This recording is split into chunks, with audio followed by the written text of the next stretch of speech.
Cartoons Cart. गांव के chowmein. गांव में चाउमीन का चलन अभी अच्छे से नहीं आया था, लेकिन सुरेश शहर से चाउमीन बनाना सीख कर गाँव में ठेला लगाता है। अरे ये केचुआ है क्या भैया? कैसे खाया जाता है? अरे नहीं, ये चाउमीन है। चाउमीन शहर में खाया जाता है। कितने की दे रहे हो सुरेश? 10 रुपए की प्लेट भरकर। तभी वहाँ शहर से पढ़ा एक लड़का आता है। जरा एक प्लेट चाउमीन तो देना। सुरेश उसे चाउमीन देता है। उसे चाउमीन खाता देख गांव वाले भी उससे चाउमीन ले लेते हैं और खाने लगते हैं। अरे वाह सुरेश भैया, कमाल की बनाए हो। 2 प्लेट मेरे बच्चों के लिए भी पैक कर दो। बस फिर क्या था, सुरेश का ठेला लगता है और चाउमीन खरीदने वालों की लाइन लग जाती है। तभी वहाँ से गांव का साहूकार होकर गुजरता है। और ये क्या भीड़ लगी है? लगता है झगड़ा हो गया है गांव में। चलूं मैं अभी तो मजे ले लूं। अरे कहाँ है, इतनी भीड़ लगी है यहाँ? लड़ाई हो गई है क्या? अरे साहूकार साहब, ना कोई लड़ाई ना हुई है। ये तो सुरेश की दुकान है चाउमीन की। हम लोग चाउमीन खाने आए हैं, आप भी खाइए ना।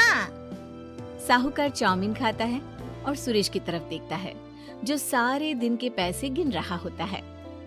अरे सुरेश, क्या लागत है इस काम की?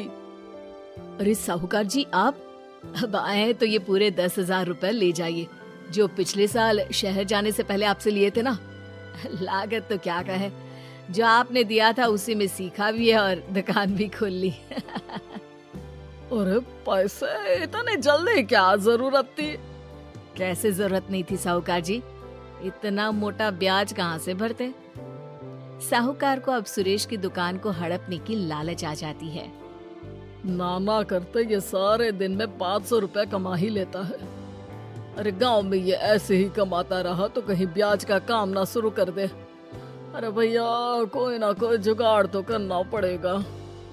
अब साहूकार घर आ जाता है और अपनी बीवी को सारी बात बताता है। हाँ जी, ये तो मैंने भी सुना है कि सुरेश के हाथ की चाउमीन नहीं खाई तो कुछ नहीं खाया। अरे हाँ, सही ही कहते हैं।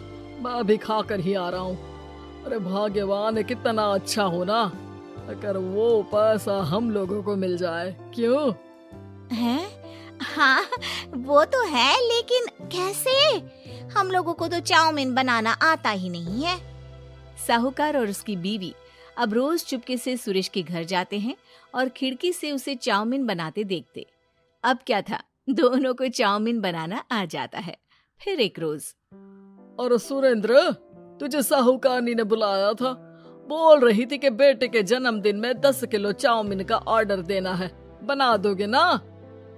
अरे हाँ साहूकार जी, मैं जरूर बना दूंगा। कब देना है घर में 10 किलो चाउमीन? अरे वो तो तू घर आकर बता कर लेना, मैं नहीं बता पाऊंगा। ठीक है, शाम को काम निपटा कर आ जाता हूँ। सुरेश साहूकार के घर जाता है, लेकिन वहाँ मियाँ बीवी मिलकर उसे बंधक बना लेते हैं। अरे मुझे क्यों बांध रखा है? मुझे छोड़ दो। आज से तेरा ठेला मैं लगाऊंगा और बहुत सारे पैसे कमाऊंगा। साहूकार एक आदमी को सुरेश की निगरानी में लगा देता है और वहाँ से चला जाता है। अगले दिन, अरे साहूकार जी, आप कब से चाउमीन बेचने लगे और अपना ये सुरेश कहाँ गया? अरे वो तो शहर गया है, उसका कोई काम निकल आया था। बोल रहा था कि जब तक वो ना आए तब तक मैं ही उसके ठेले का काम कर दूं।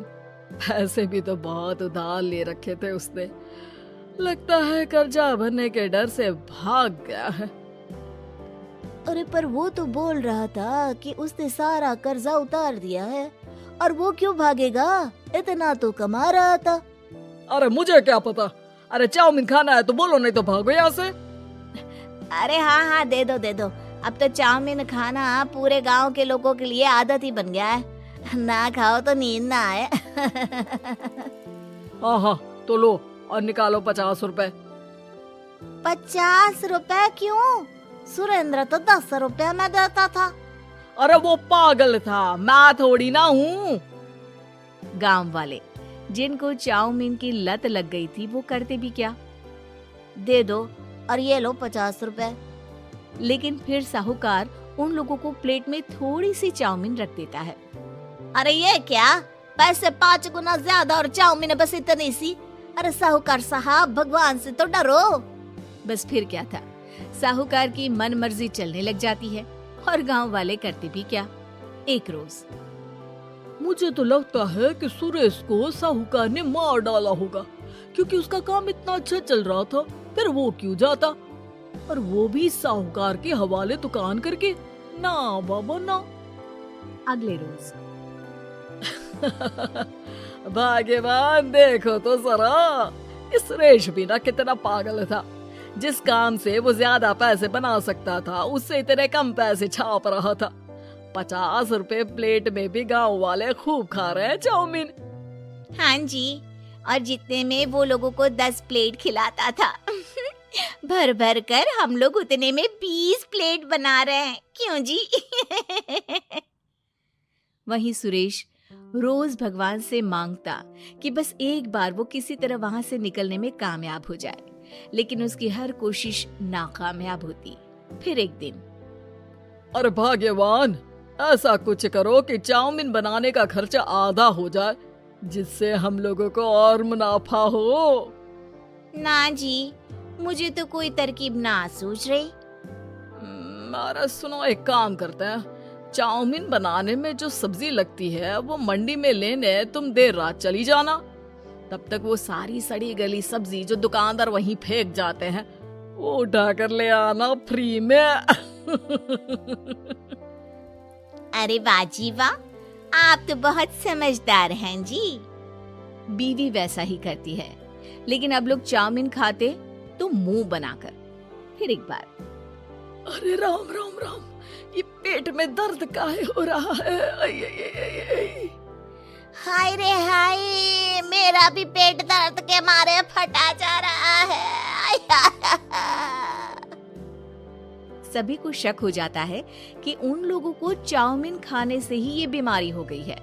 वहीं दूसरी तरफ जो आदमी सुरेश की निगरानी कर रहा था वो सो रहा होता है और मौका देखकर सुरेश वहां से भाग जाता है। सुरेश गांव वालों के पास जाकर उन्हें सब कुछ बता देता है। बस अब क्या था, साहूकार के घर पुलिस पहुंच जाती है। चलो, तुमने गांव के लोगों को खराब सब्जी वाली चाउमीन खिलाकर बीमार किया और सुरेश को बंधक बनाया। तुम्हें इसीलिए हम गिरफ्तार कर रहे हैं। साहूकार को पुलिस ले जाती है और फिर अगले दिन से सुरेश का ठेला गांव के बाजार में लग जाता है, जहां अब पहले से ज्यादा भीड़ होती है।